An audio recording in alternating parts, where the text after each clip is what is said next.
У вас электрокар? Да?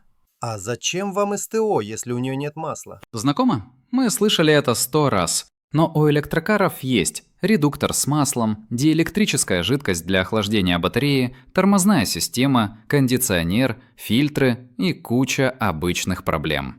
Один клиент заехал на Тесла, думал, сейчас скажем «всё норм, езжай», а мы нашли перегретую жидкость, старую тормозуху и масло, которое уже больше грязь. Сэкономили ему 500 000 тенге.